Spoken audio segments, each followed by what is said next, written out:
Magandang araw po sa inyo, Ma'am Rain. Hindi ko alam kung paano ko dapat sisimulan to. Kasi hanggang ngayon, naguguluhan pa rin ako kung anong klaseng kwento ba talaga ang nasa amin. Kwento ba ng kabaliwan o kwento ba ng pagmamahal? Hindi ko siya nakita agad. Hindi katulad sa mga pelikula na bigla ka nalang hahatakin papasok sa kakaibang mundo. Sa totoo lang, tahimik ang pagkakapasok niya sa buhay ko. Parang anino, parang hangin, parang alingaw-ngaw ng sariling iniisip mo lang pero hindi pala. Bata pa lang ako, may nararamdaman na akong kakaiba. Hindi ko to masabi kahit kanino kasi baka pagtawanan lang ako. O sabihin nila, nagawa-gawa lang ng batang malikot ang imahinasyon. Pero sa tuwing may nangyayaring masama, laging may boses sa loob ng isipan ko na bumubulong. Mahinahon, kalmado. Parang lalaking malumanay magsalita pero hindi ko mabosesan. Pag sinabi niyang, "Diyan ka lang muna." O hindi kaya'y, "Huwag kang dadaan dyan." Sinusunod ko yon. At maya-maya, malalaman ko na lang na may masasagasaan na pala sa kanto kung saan sana ako dadaan. Isang beses, mga 5 o 6 na taon ako noon, nawawala ako sa palengke. Laking probinsya ako kaya yung palengke, parang gubat para sa mga bata. Nandoon ako sa may tindahan ng itlog. Tapos maya-maya, wala na si mama. Siyempre nagpanik ako. Naiyak. Pero may narinig ako sa tenga ko. "Pumunta ka sa may poso." Yung posong ginagamit para sa tubig sa palengke. Sinunod ko ulit yon. At doon, nakita ko si mama. Umiiyak at hawak ang mga itlog na nabasag. Akala niya raw, kinuha ako ng kung sino. Hindi siya naniwala noong sinabi kong may nagsabi sa akin kung nasaan siya. Ako man din, medyo kinilabutan. Pero hindi ko rin nakalimutan. Lumaki akong kasama ang presensya na yon. Hindi ko alam kung tao siya, multo, o guni-guni lang ng batang laging nag-iisa. Wala kasi akong kapatid.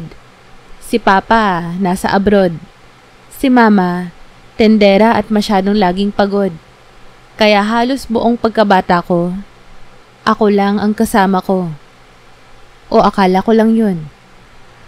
Pag malungkot ako, may kakaibang ihip ng hangin sa batok ko. Hindi malamig na parang hangin ng aircon, kundi yung tipong parang yakap. Ang weird nga kasi, pag iiyak na ako, bigla na lang may mararamdaman akong ganon. Tapos parang lalapit na hindi mo makita. Pero ramdam mo na nandyan siya. Noong grade 5 ako, sinubukan kong sumulat ng letter. Ewan ko ba kung anong pumasok sa isip ko. Nakaupo ako noon sa ilalim ng puno ng mangga sa likod ng bahay. Tapos may maliit na notebook ako na binili sa tindahan. Nagsulat ako noon ng, "Kung sino ka man, salamat. Sana makilala kita. Sana totoo ka. Sana hindi lang ako nag-iisa." Nilagay ko yung papel sa loob ng notebook ko. Tapos, tinupi ko yon. Wala naman akong ine-expect ng time na yon. Pero pagbalik ko sa notebook kinabukasan, may sulat na sa likod ng papel. Parehong ballpen. Parehong handwriting. Pero hindi ako yung nagsulat nun. Ang nakasulat doon, "Hindi ka nag-iisa. Ako ang gabay mo." Napatayo ako sa gulat. Siniguro ko pa noon kung may ibang kumuha ng notebook ko pero wala naman. Nakalagay to sa ilalim ng unan ko buong gabi. Tinago ko yung papel, pati notebook. Hanggang ngayon, nasa kahon pa rin yon sa aparador. Nagsimula akong maging sensitibo sa mga bagay-bagay. Minsan, bago pa mangyari ang isang aksidente, nararamdaman ko na. O di kaya, may bumubulong sa isip ko. Akala ko dati sira na ulo ko. Pero hindi siya nakakatakot eh. Hindi siya nananakot. Hindi rin nananakit. Palagi lang siyang nandoon. Tahimik, nagbabantay. Kapag gabi, Lalo na pag nag-iisa ako sa kwarto. Minsan parang may humihiga sa kama. Hindi ko siya nakikita pero nararamdaman ko yung bigat sa gilid ng kutsyon. Pero imbis na matakot, natutulog akong mas kampante. Parang alam kong kahit anong mangyari, may isang nilalang na hindi ko maintindihan na laging handang sumalo sa akin. Nasa adolescent stage na ako noong unti-unti ko siyang mas naramdaman. Kapag may crush akong lalaki at nasasaktan ako, may bubulong sa akin na hindi siya karapat-dapat. At laging may nangyayaring pruweba. Hindi totoo yung sinasabi ng lalaki. May tinatago siyang motibo o hindi ako ginagalang gaya ng inaakala ko. Hindi ako nananalo sa pag-ibig, pero palagi akong naliligtas. At habang tumatanda ako, nagiging mas madalas ang presensya niya. Parang lumalalim ang koneksyon naming dalawa. Minsan, akala ko ako lang ang nakadarama. Pero may mga pagkakataong napapansin ng ibang tao na para bang may nagbabantay sa akin. Parang may kasama ka palagi kahit mag-isa ka. Ang aura mo, parang hindi pwedeng lapitan ng masama. Sabi ng lola ko isang beses. Hindi ko alam kung anong meron. Hindi ko pa alam na hindi lang siya basta presensya. Hindi siya multo. Hindi rin siya guardian angel gaya ng iniisip ng iba. Ang hindi ko alam, engkanto pala siya. Pero hindi pa yun ang bahagi ng kwento ko na makikilala ko siya ng buo. Sa ngayon, gusto ko lang ipaalam. Hindi lahat ng presensya ay dapat katakutan. Minsan, sila pa ang mas tunay kaysa sa mga taong nakikita ng dalawang mata mo. At sa kaso ko, minahal ko siya. At yon ang naging simula ng lahat. Nag-iba ang lahat nang una ko siyang napanaginipan. Bale, 3rd year high school ako noon. Stress na stress ako sa school. Tapos, may problema pa kami sa bahay. Nag-away si mama at si papa sa tawag dahil sa pera. Tapos, napagbintangan pa ako na ako yung kumuha ng nawawalang perang iniipit ni mama sa resibo sa altar. Wala akong masabihan kasi parang kahit saan ako tumingin, puro ingay, puro galit, puro hindi pagkakaintindihan. Noong gabing yon, nagkulong lang ako sa kwarto. Hindi ako kumain ng hapunan. Umiyak lang ako habang nakatalokbong sa kumot. Tapos hindi ko namalayan na nakatulog na pala ako. Sa panaginip ko, nasa isang lugar ako na parang kabundukan. Pero hindi siya kagaya ng mga bundok na napupuntahan ng mga mountaineer. Iba ang itsura nito. Mas luntian, mas presko, mas buhay. Yung hangin doon, parang may sarili siyang damdamin. Parang marunong siyang makiramay. Tapos nakita ko siya. Isang lalaking nakasuot ng puti na mahaba na parang barong. Pero gawa sa manipis na tela na hindi ko maipaliwanag. Nakalugay ang buhok niya.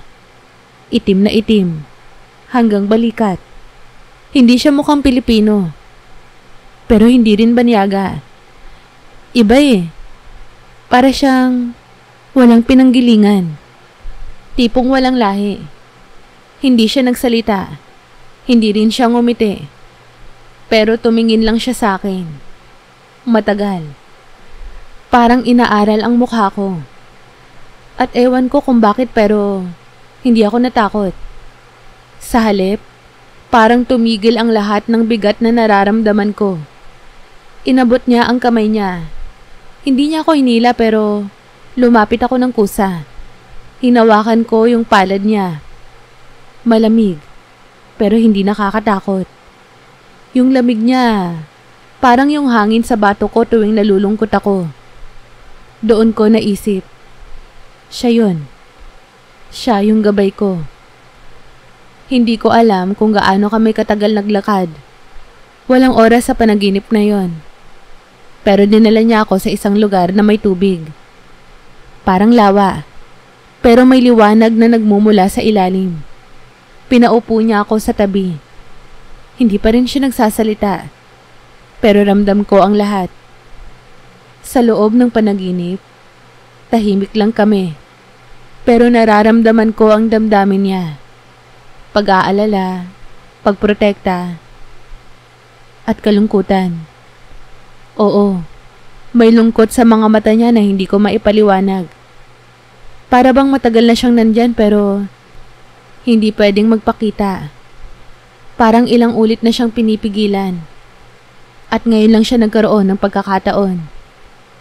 Pagkagising ko, literal na basa ang pisngi ko sa luha. Pero hindi ako umiiyak sa lungkot. Umiiyak ako na parang may iniwan sa akin na hindi ko alam kung kailan babalik. Yun na ang simula ng sunod-sunod na panaginip. Hindi gabi-gabi pero sa mga panahong may mabigat akong pinagdaraanan, siya ulit ang nakikita ko.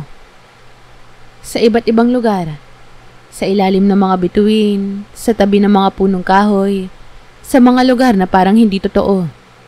Pero palagi lang siyang nandoon, nananahimik, pero buo ang presensya. May isang panaginip na hindi ko malilimutan. May isang araw na naaksidente ang isa kong kaibigan sa klase. Aksidente sa motor. Dapat kasi kasama ako sa biyahe na yon. Pero ilang oras bago kami umalis, bigla akong nilagnat. Bigla akong nanlamig at nagkulong sa kwarto. Tapos habang natutulog ako, napanaginipan ko ulit yung gabay ko. Doon sa panaginip, sinabihan niya akong, "Dito ka lang." Paulit-ulit niyang sinasabi habang hawak niya ang kamay ko. Pagkagising ko, saka ko lang nalaman na yung kaibigan ko hindi na nakaligtas. Doon ako nagsimulang maniwala na hindi na ito basta panaginip lang. Hindi ito imagination. May nilalang talaga na gumagabay sa akin. At sigurado ako, siya yun. At habang mas lumalalim ang gabi, mas lumalalim din ang koneksyon namin sa panaginip. Minsan nararamdaman ko pa nga yung haplos niya kahit gising ako. Minsan, may malamig na hangin na umiikot sa paligid ko habang nakaupo ako sa ilalim ng puno. Minsan naman, parang may nakitingin na hindi mo alam kung nasaan nanggagaling. Isang araw, nagdesisyon akong tanungin siya sa panaginip kung sino ba talaga siya. Hindi pa man ako nakapagsalita. Binigkas niya na ang pangalan niya. Parang tinanggalan ako ng hininga. Ako si Elian. Tapos, nawala na siya sa panaginip.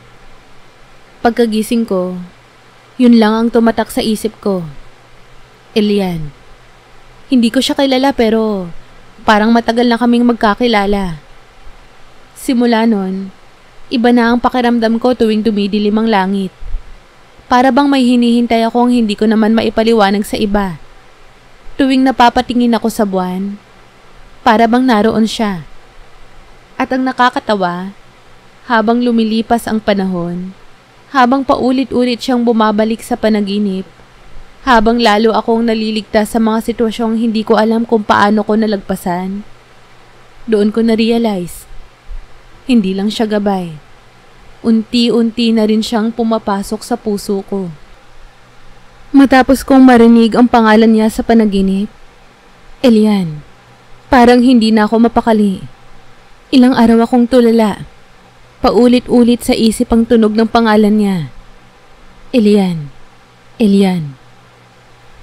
Pagkalipas ng ilang araw, may nangyaring hindi ko inaasahan. Field trip naming mga estudyante noon. Papunta kami sa isang historical site sa bundok ng Antipolo. Masaya ang lahat. Kwentuhan, asaran, tawanan.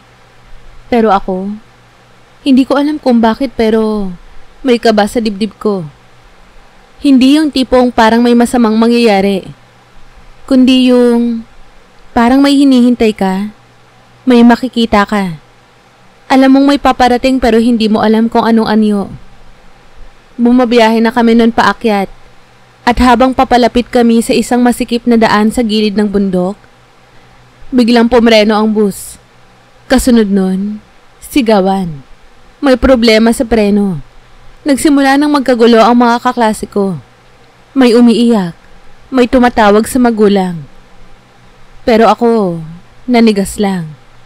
Hindi dahil sa takot kundi dahil narinig ko na naman siya. Yung boses. Yung boses na pamilyar na sa akin. Sa loob-loob ng isip ko, malinaw niyang sinabi, "Lumipat ka sa kaliwang bahagi. Ngayon na." Hindi ako nag-alinlangan. Tumayo ako at nilagpasan ang mga kaklase kong natataranta at naupo sa dulong kaliwa ng bus. Hindi pa ako nakakaisang minuto sa pagkakaupo nang biglang bumaon ng kanang bahagi ng bus sa bangin. Hindi tuluyang nahulog pero sapat na para magsalimbayan ang sigawan at takot sa loob. Walang nasaktan ng grabe. Pero yung bahagi kung saan ako dapat nakaupo, basag ang salamin. Yung kinauupuan ko mismo, durog na sana ang katawan ko kung nandoon ako. Nang bumaba kami ng bus, nanginginig pa rin ako. Hindi ko alam kung dahil sa takot o dahil alam ko kung sino na naman ang dahilan kung bakit ako buhay. Pagbalik namin sa school kinabukasan, hindi na ako mapakali. Hindi ko maintindihan ang sarili ko. Hindi na sapat sa akin ang mga panaginip. Hindi na ako kontento sa presensyang parang anon lang sa hangin. Gusto ko siyang makita. Gusto ko siyang makilala. Hindi bilang panaginip, hindi bilang anino, kundi bilang tao. Gabi-gabi, humihiling ako sa iisang bagay bago matulog. Elian, kung totoo kang narito, magpakita ka naman kahit isang beses lang. Hanggang isang gabi, habang pauwi ako mula sa library ng campus, mag-isa akong naglalakad sa isang madilim na bahagi ng covered walkway. Maulan. Yung ambon parang sinadyang hindi tumama sa akin kahit walang silong. Nakita ko ang liwanag sa poste na nagfi-flicker. Akala ko brown out.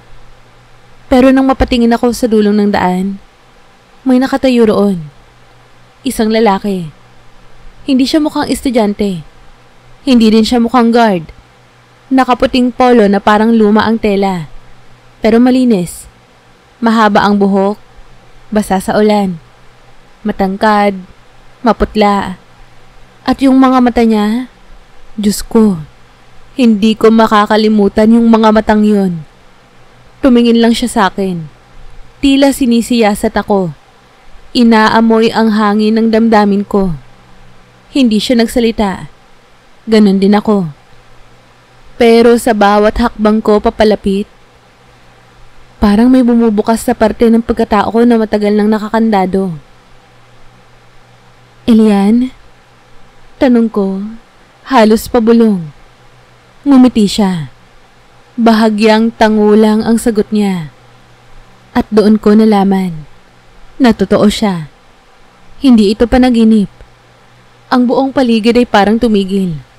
Walang ibang tao. Wala ring ingay kundi ambon at ang tibok ng puso ko na parang lalabas sa dibdib.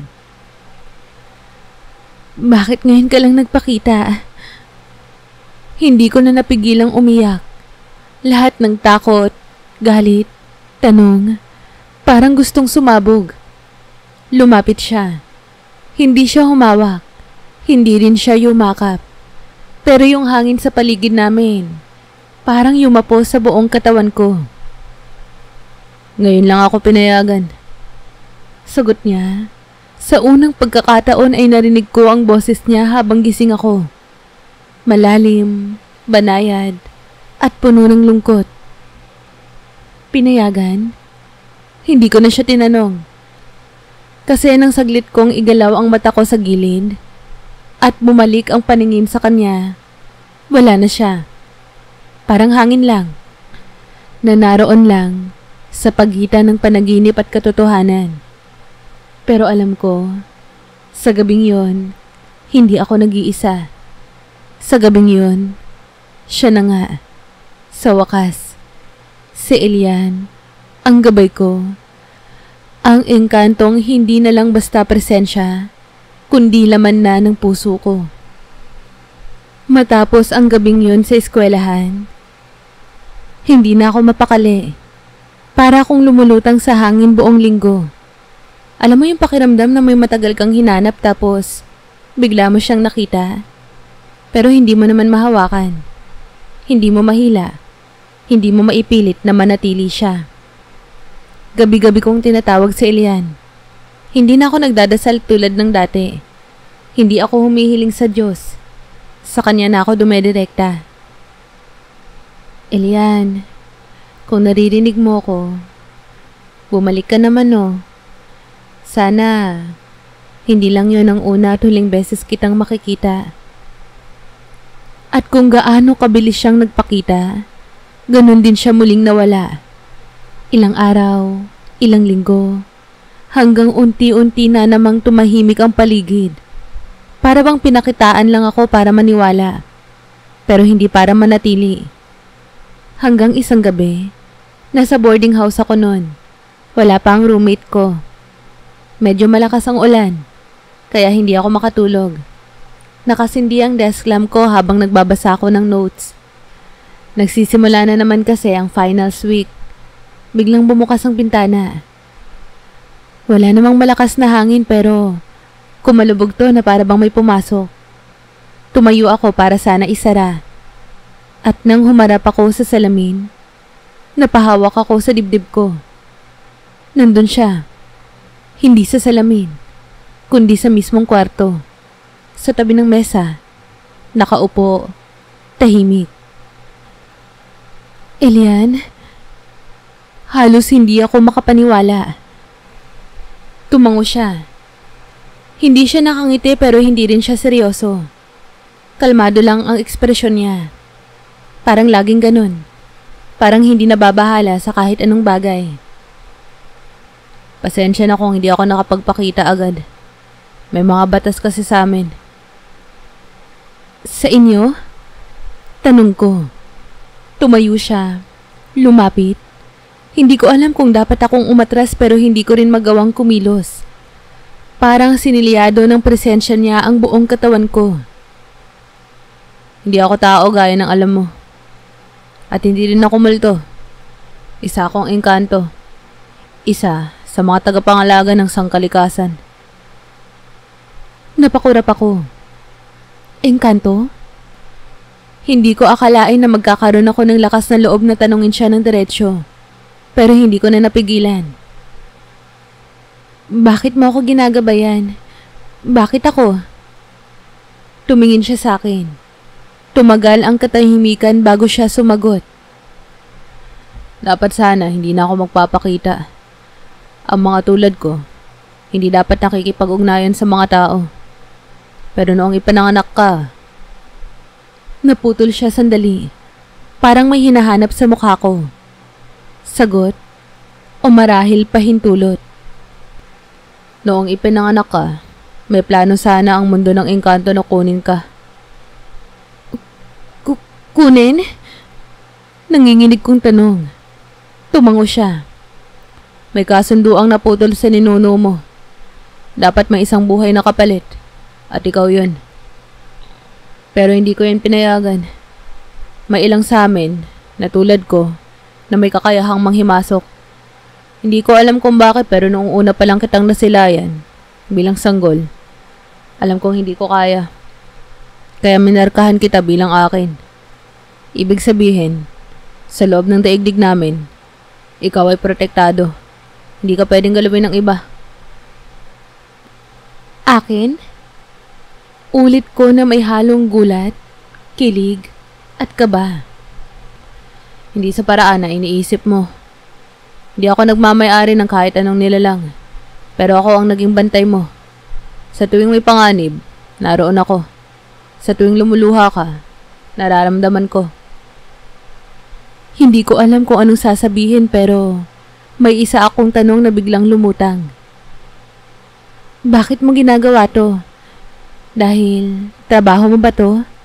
Dahil bahagi yan ng tungkulin mo sa mundo nyo? Tumingin siya muli. Mas malalim. Mas totoo. Dahil mahal kita. Hindi ko alam kung tumigil ang oras o puso ko. Parang yung katawan ko, biglang naging magaan pero yung puso ko, mabigat sa emosyon na Hindi ko alam kung paano haharapin. Mahal?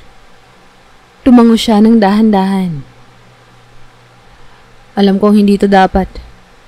Hindi kami dapat nahuhulog sa damdamin sa tao. Bawal yan. Hindi lang dahil sa batas ng mundo namin, kundi dahil bawat ugnayan may kapalit. Bawat pagkadikit sa inyo, may kabayaran. Anong kabayaran? Tanong ko, halos hindi ko na marinig ang sarili ko. Pag nabuo ang ugnayan, pwedeng maputol ang kakayahan ko bilang gabay. At ang mas malala, kapag nakiisa kami sa mundo ninyo, sa emosyon, sa damdamin, sa laman, unti-unti kaming mawawala.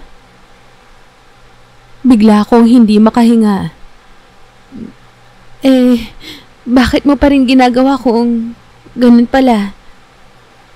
Dahil kahit mawala ako, sapat nang naranasan kong mahalin ka. Tahimik kami ng ilang minuto.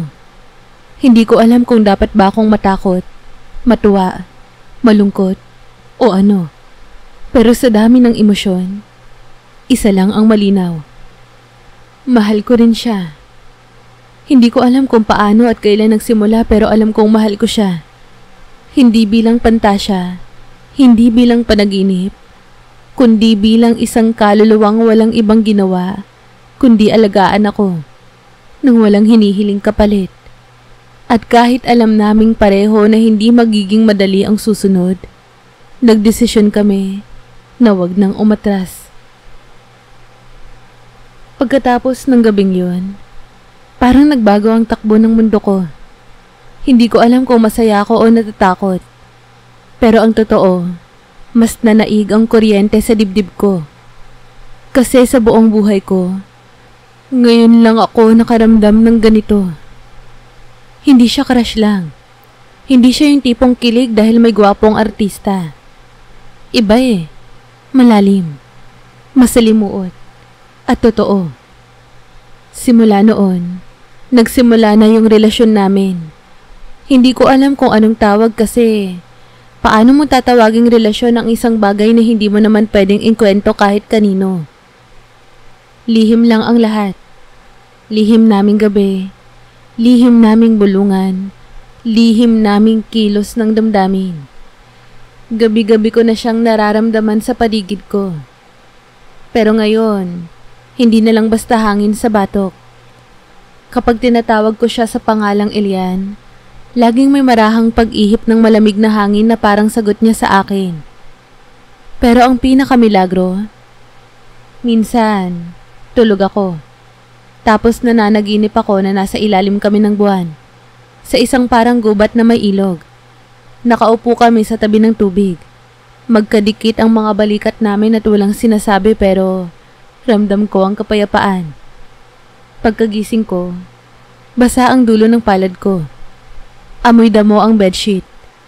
At sa maliit na mesa sa tabi ng kama ko, may nakapatong na sariwang bulaklak.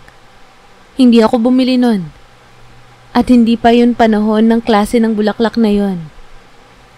Doon ko lang talaga na siguro na hindi lang ito basta pakiramdam.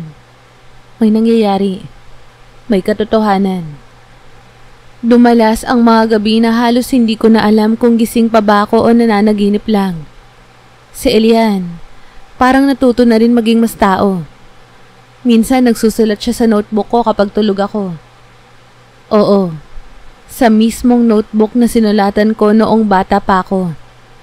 Doon kami nag-uusap kapag hindi siya pwedeng magpakita. Para kaming magka-text, pero lihim, at sa papel. Ang mga sulat niya, laging pino, maingat ang letra, at kahit hindi ko siya nakakita habang sumusulat, pakiramdam ko, nakaupo lang siya sa tabi ko habang binabasa ko ang mga sagot niya. Minsan may tanong ako, tulad ng, anong itsura ng mundo mo? At sasagot siya, tahimik, laging berde, walang oras, at laging may pag-asang muling masilayan ka. Kinilig ako. Hindi ko inakalang makakaranas ako ng ganitong klase ng pagmamahal. Tahimik pero buo. Lihim, pero totoo. Pero syempre, Hindi madali yun. Kasi habang tumatagal, napapansin ko rin na lumalalim ang pagnanais ko sa kanya. Hindi lang bilang gabay o engkanto, kundi bilang kapiling. Hindi lang sa gabi, hindi lang sa panaginip. Gusto ko siyang kasama sa araw-araw, sa totoong buhay. Gusto ko siyang mahawakan, makasabay kumain, matawa sa pelikula, yung mga simpleng bagay na ginagawa ng magkasintahan. At doon, nagsimula yung panganib. Isang gabi habang nasa labas ako ng boarding house, nakaupo lang ako sa may damuhan. Tumatawag ako sa kanya. Tahimik ang paligid. Tapos biglang, literal na bumigat ang hangin. Parang may kakaibang lamig na dumaan. At hindi siya yun. Ibang presensya. Parang may mga matang nanonood. Parang may nagmamasid. Kinabukasan, sinulatan ako ni Elian sa notebook. May mga nakapansin na sa atin. Hindi sila sang-ayon. Hindi ko alam kung gaano pa ako makakalapit. Pero huwag kang matakot. Hindi kita pababayaan. Kinabahan ako.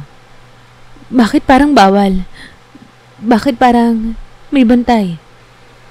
Pero inamin niya rin sa akin sa isa pang gabi na sa tuwing nagpapakita ako sa mundo mo, humihina ako. Hindi na ako katulad ng dati. Unti-unti ako nawawala. Napaupo ako sa kama. Para akong tinamaan ng malamig na tubig. Hindi ko alam kung ano ang mas mabigat. Ang saya ng bawat gabi na kasama siya, o ang takot na sa bawat gabi ring iyon, baka unti-unti siyang nawawala. Dito na nagsimulang pumasok ang tanong sa isip ko. Ano nga bang kapalit ng pagmamahalan naming dalawa? Kaya ko bang tanggapin na habang pinipilit naming maging mas malapit, mas lalo kaming pinaglalayo ng batas ng mundo? Pero kahit ilang tanong pa yan, isang bagay lang ang malinaw sa akin sa mga panahong yun. Minahal ko si Elian. Engkanto man siya o hindi. At kung ito ang tanging pagkakataon ko na makaramdam ng ganitong klaseng pagmamahal, pipiliin ko pa rin siya. Kahit ano pang kapalit. Alam mo, sa dami na ng pinagdaanan ko, mas masasabi kong hindi ko na pinangarap ang isang pag-ibig ng gaya nito. Hindi ko to hinanap, pero kusang dumating. Hindi ko hiniling, pero tinanggap ko. At ang totoo, masaya ako. Kahit bawal, kahit sikreto, kahit imposibleng magtagal. Pero gaya ng lahat ng bagay na masyadong maganda para maging totoo, may kapalit talaga. Isang gabi, sa panaginip ko, dinala ako ni Elian sa isang lugar na hindi ko pa nakikita kahit kailan. Parang gubat na may liwanag sa mismong mga dahon. At ang hangin, may mga tunog na parang mga bulong. Hindi ito ordinaryong gubat. Ito ang mundo niya. Doon niya sinabi ang buong katotohanan. May mga batas sa amin. Aniya, habang nakatingin kami sa isang ilog na kulay pilak ang tubig. Bawat engkanto may tungkulin. Ako ay gabay. At kapag ang isang gabay ay nahulog sa taong binabantayan niya, nagkakaroon siya ng kahinaan. Tahimik lang ako habang nakikinig. Pinipilit intindihin kahit ang buong katawan ko ay parang nanginginig sa kutob. Anong klaseng kahinaan? Tumingin siya sa akin. Hindi ko alam kung may lungkot o awa sa mga mata niya. O di kaya, pareho. Kapag patuloy kaming nagkaroon ng damdamin, unti-unti kaming nalalayo sa pinanggalingan naming lakas. Hindi na kami makakabalik sa mundo namin. Humihina ang koneksyon namin dun.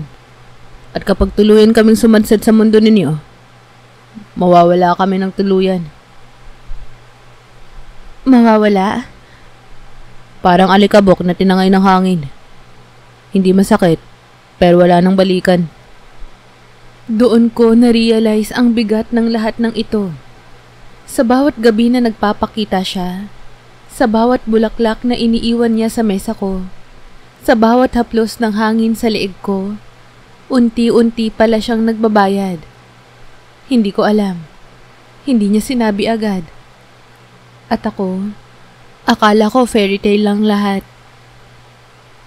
Sana sinabi mo agad. Hindi ko pinagsisihan. Kahit alam kong may hangganan ng lahat. Ang totoo, tinanggap ko na yon simulat sa pool. Pero kailangan mong malaman bago pa mahuli ang lahat. Tinanong ko siya ng diretso. Anong ibig mong sabihin sa mahuli? Napatingin siya sa langit ng mundo nila, kung saan hindi bituin ang nandoon, kundi parang mga gumagalaw na apoy sa himpapawid. May mga nilalang sa amin na nangangalaga sa batas. Hindi sila sang-ayon sa ginagawa ko. At ngayon, sinusundan na nila ang mga yapak ko. Pakiramdam ko lumamig ang buong katawan ko. Hindi dahil sa takot lang, kundi dahil sa alam kong wala akong magagawa para iligtas siya. Ako ang tao rito. Ako ang mahina. At siya, kahit isa siyang nilalang na hindi ko lubos maintindihan, siya ang nagkukubli. Siya ang nanganganib. Siya ang nasasaktan. Kaya sinimulan ko siyang kausapin ng mas madalas sa mga sulat. Kapag tulog ako, nagsusulat ako bago matulog. Isang beses, tinanong ko, kung may paraan para hindi ka mawala, anong pwede kong gawin? Kinabukasan, may sagot. Hindi mo dapat itanong yan. Kasi ang sagot, maaaring hindi mo kayanin. Napaisip ako. Totoo ba talaga na kaya ng puso ko? Sa loob ng mga sumunod na linggo, patuloy pa rin kaming nagkikita sa panaginip. Pero pansin ko, mas madalas siyang hindi nagsasalita. Mas madalas siyang nakaupo lang. Pinagmamasdan ako. Parang sinusubukang tandaan ang bawat detalye ng mukha ko. Isang gabi, hindi siya dumating. Wala akong panaginip. Wala ring hangin sa kwarto. Tahimik. Wala ang bulaklak sa mesa. Wala ang amoy ng damo. Para akong nabali. Umiyak ako buong gabi. Hindi ko alam kung inalis na siya sa mundo ko o kung tuluyan na siyang nawala. Pero kinabukasan, sa ilalim ng pinto ko, may nahulog na papel. Hindi ko alam kung paano napunta roon yon. Hindi rin naman ako naglagay ng notebook sa kama. Isang linya lang ang nakasulat. Kung mahal mo ako, bitawan mo na ako. At doon ako tuluyang gumuho. Tama ba to? Mahal ko siya pero kung dahil sa pagmamahal ko, unti-unti siyang nawawala, may karapatan pa ba akong ituloy pa to? Hindi ko alam ang isasagot. Pero sa puso ko, ang sigurado lang ako, hindi ko siya kayang bitawan. Kahit paanong sumpa ang bumalot sa amin. Pagkatapos kong mabasa yung sulat na iniwan niya sa ilalim ng pinto, para akong nawalan ng tinig. Wala akong nasabi. Wala rin akong nagawa kundi tumitig sa papel na parang uukitin ng mata ko ang bawat letra. Ang dami kong gustong isagot pero kahit isang salita, walang lumalabas sa bibig ko. Sinubukan kong matulog agad ng gabing yon. Umaasang panaginip uli ang magiging daan namin. Pero wala. Hindi ko na siya napanaginipan. Walang gubat. Walang ilog. Walang ilian. Pagising ko, literal akong nanginginig. Tuyo ang lalamunan ko na parang may binunot na parte ng pagkatao ko habang natutulog. Isang linggo akong hindi nakaramdam ng kahit anong presensya niya. Wala na yung malamig na hangin sa batok. Wala na yung pamilyar na bigat sa kutsyon tuwing gabi. Kahit bulaklak, wala. Parang nabura siya. Parang ginupit siya sa mismong tela ng mundo ko. Sa loob ng mga araw na yon, halos wala akong ganang kumain. Hindi ko masabi kahit kanino kung bakit ako laging tulala. Bakit ako umiiyak sa CR nang walang dahilan. Akala ng roommate ko may problema lang ako sa pamilya. Akala ng prof ko, napupuyat lang ako sa kakaaral. Pero ang totoo, pakiramdam ko parang unti-unting lumulubog ang sarili kong mundo. Dumating pa sa punto na sinubukan kong hanapin siya, kahit imposible. Pumunta ako sa mga lugar kung saan madalas siyang lumitaw. Yung likod ng boarding house na may mga damo. Yung ilalim ng puno sa campus. Yung gilid ng ilog na minsan naming pinuntahan sa panaginip. Minsan, habang naglalakad ako sa isang maliit na kagubatan sa probinsya, wala akong kasamang iba. Tinawag ko siya. Elian, andyan ka ba? Magparamdam ka naman oh. Kahit hangin lang. Tapos bigla akong napatigil. Ang lamig ng paligid. Hindi siya yung lamig na mapreskong hangin. Hindi siya si Elian. Doon ko na-realize lahat. Isang bagay ang malinaw.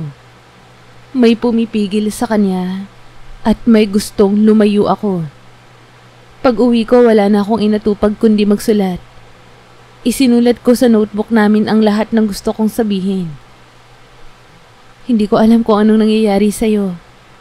Pero kung totoo man na pinigilan ka ng mga nilalang nakasama mo, sana malaman mong hindi ako sumuko.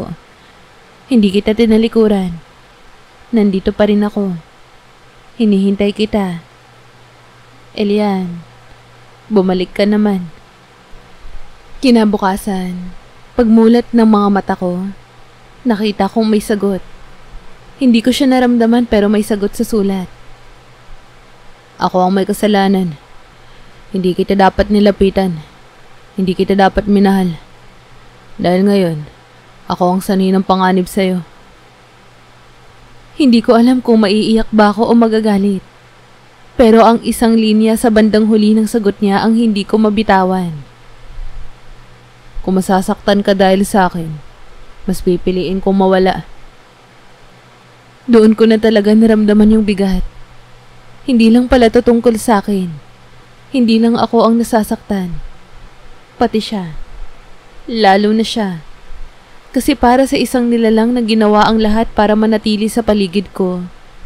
Ngayon, siya ang pinaparusahan dahil lang sa pagmamahal na pinili niya. Simula noon, parang tuluyan na siyang unti-unting inalis sa mundo ko. Wala nang sagot sa mga sulat. Wala nang presensya kahit sa panaginip. Wala na yung pamilyar na tinig sa isip ko. Tahimik. Blanko. Para akong iniwan sa madilim na silid na hindi ko alam kung kailan ulit mabubuksan. Pero hindi ko sinukuan. Araw-araw nagsusulat pa rin ako. Kahit walang sagot. Kahit walang tugon. Kahit wala akong nararamdaman. Kasi naniniwala pa rin akong hindi siya nawala. Pinipigilan lang siya. Na kaya pa niya. At alam kong kaya pa niya. At kung siya ang gumawa ng paraan para iligtas ako noon, siguro, oras na para ako naman ang gumawa ng paraan para hanapin siya. Kung hindi ko siya mahahanap sa mga sulat, sa panaginip, o presensya, baka kailangan kong hanapin siya sa mismong mundong ginagalawan niya. Hindi ko alam kung ano ba talaga ang ibig sabihin nun. Kung posible bang tawirin ng isang tulad kong tao ang mundo ng mga engkanto. Pero sa puso ko, may sigaw na hindi ko mapigil. Kailangan ko siyang mahanap, kahit ano pang kapalit. Kaya isang gabi, kinuha ko lahat ng notebook naming dalawa. Lahat ng sulat, pati yung una kong papel noong bata pa ako. Lahat ng pinanghahawakan kong pruweba na hindi ako nababaliw. At dinala ko yon sa lugar kung saan una akong ginabayan niya. Yung poso sa likod ng palengke, kung saan unang beses niya akong iniligtas. 10:00 ng gabi nun. Wala ng tao. Tahimik. Amoy lupa ang paligid. At sa gitna ng malamig na hangin, naupo ako sa lupa. Inalapag ang mga sulat at pumikit. Kung may paraan para makapasok ako sa mundo ni Elian, kahit saglit lang, Kahit isang sulyap lang. Ibigay niyo na sa akin. Handa akong isugal kahit ano. Basta makita ko lang siyang muli. Wala. Tahimik. Pero maya-maya, may kakaibang nangyari. Ang hangin biglang parang lumiko. Hindi basta humangin lang, kundi parang may hugis. May direksyon. May puwersa. Dumaan sa gilid ng mukha ko paikot sa likod ko. Parang inaalala ang hugis ng katawan ko. Hanggang sa bumigat ang paningin ko. Akala ko hihimatayin ako. Pero hindi. Unti-unti akong nawala sa paligid ng palengke. At nang idilat ko ang mata ko, nasa lugar ako na pamilyar. Pero hindi ko kailanman narating. Isang kagubatan na may liwanag na sumisibol mula sa mga sanga. Lumulutang ang mga bulaklak at ang lupa ay parang may pulso. Hindi ito panaginip. Alam ko yun. Dahil ramdam ko ang sakit sa talampakan ko. Ramdam ko ang lamig sa dulo ng daliri ko. Nang humakbang ako, isang tinig ang narinig ko. Bakit ka narito? Tumayo mula sa likod ng isang puno ang isang nilalang. Hindi si Elian. Isa siyang babae. Maputi. Matangkad. Walang puti ang mata at puro kulay asul. At sa likod niya, may lumulutang na ilaw na parang pakpak pero hindi rin. Hinahanap ko po si Elian. Tumingin siya sa akin ng matagal. Para akong sinisipat. Tinitimbang. Tapos ngumiti siya. Malungkot. Kung alam mo lang ang ginawa niyang kapalit. Napalunok ako. Ano pong ibig mong sabihin? Lumapit siya sa akin. Hindi siya galit. Pero yung presensya niya ay parang mas pataas. Mas may otoridad. Si Elian ay isa sa amin. Bawal sa amin ang lumampas sa hangganan para sa isang damdaming hindi dapat mamunga. Pero pinili ka niya. Pinili niyang itaya ang sarili niya. Nasaan po siya? Halos pabulong ko ng tanungin. Sa pagitan ng inyong mundo at ng sa amin. Isinara na ang daan pabalik para sa kanya. Kasi pinilit niyang buksan ito para sa iyo. Parang may humigop na hangin mula sa baga ko. Gusto ko po siyang makita. Kahit isang beses pa lang. Pakiusap ko. Tumango ang babae. May paraan. Pero isang beses lang. At pagkatapos nito, hindi mo na siya maririnig. Hindi mo na siya madarama. Hindi mo na siya makikita sa panaginip man o gising. Tahimik ako. Pinag-isipan ko. Pero sa puso ko, alam kong handa akong makipagpalit sa kahit anong kapalit basta makita ko siya. Gagawin ko po. Tumingin siya sa langit ng lugar na yon. Sabay sabing, pag tumapak ka sa tubig ng pilak, bubukas ang huling daan. At doon, nakita ko ang isang ilog. Kulay pilak. Parang mercury pero malinis. Tumayo ako sa gilid at huminga ng malalim. Saka, sumulong. Pagtapak ng paa ko sa tubig, biglang lumabo ang paligid. Tapos may pamilyar na kamay na humawak sa akin. Hinila ako pataas. Pagmulat ng mata ko, siya yun. Si Elian. Pero hindi na siya gaya ng dati. Mas maputla. Mas payapa ang mata. Pero mas totoo. Wala kaming sinabi. Niyakap ko siya. Yakap na hindi parang nobyo. Hindi rin parang engkanto. Kundi parang dalawang kaluluwa na matagal nang hinahanap ang isa't isa. Bakit mo to ginawa? Tanong ko sa kanya. Para maramdaman mo kung gaano kita kamahal. Kahit sa uling pagkakataon. Sagot niya habang pinapahid ang luha sa mata ko. Gusto ko sanang sabihing huwag kang mawala.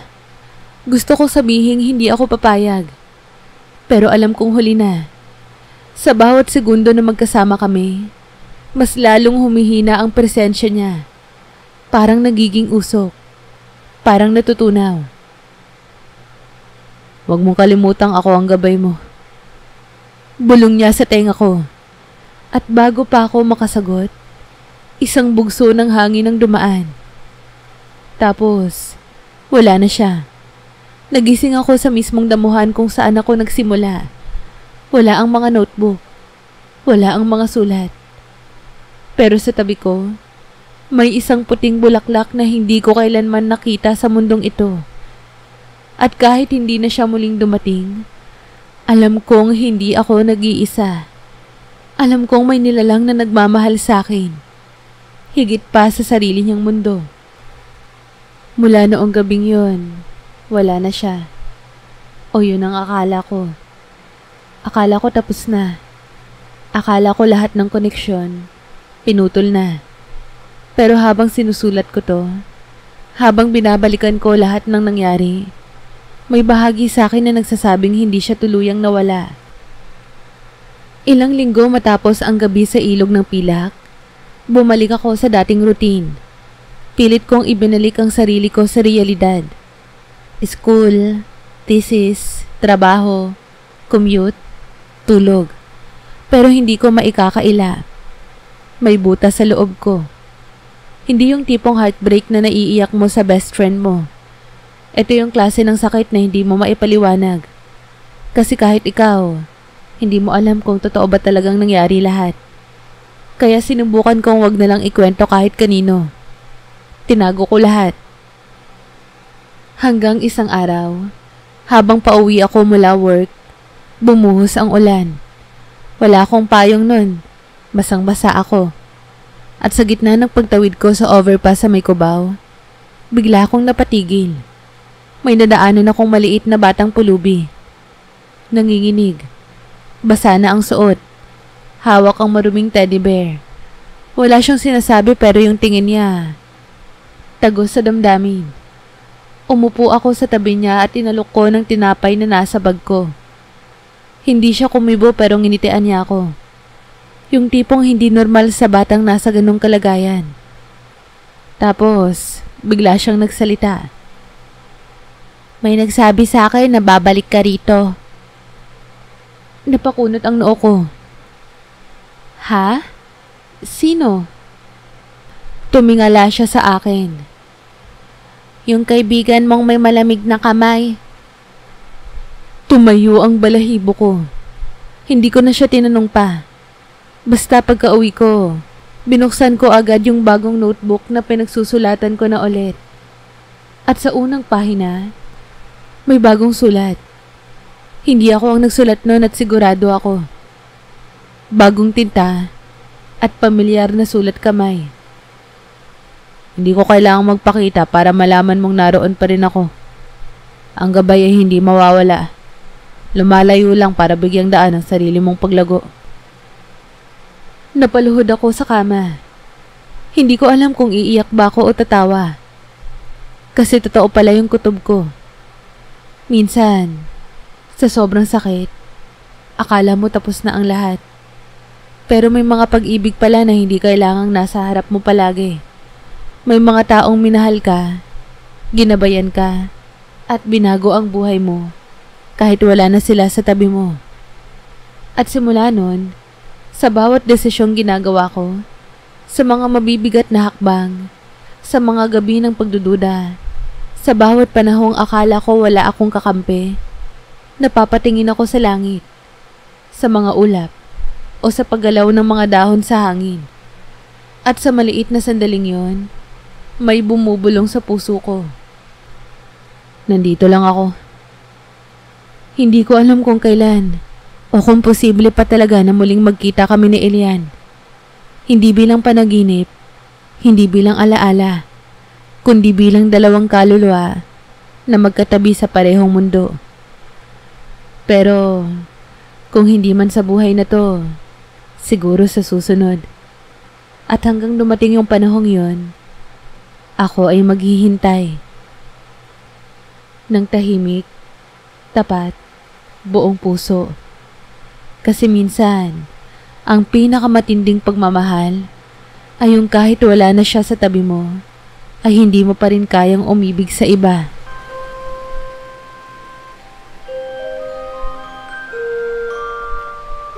Kamusta po kayo?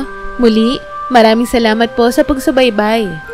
Huwag niyo po sanang kalimutang mag-like, share, comment, and subscribe. May bagyo po ngayon, sobrang lakas ng ulan. Kaya sana po ay palagi kayong mag-iingat. Sana ay nasa maayos pong kalagayan kayong lahat. Mahal na mahal ko po kayo. Hanggang sa muli.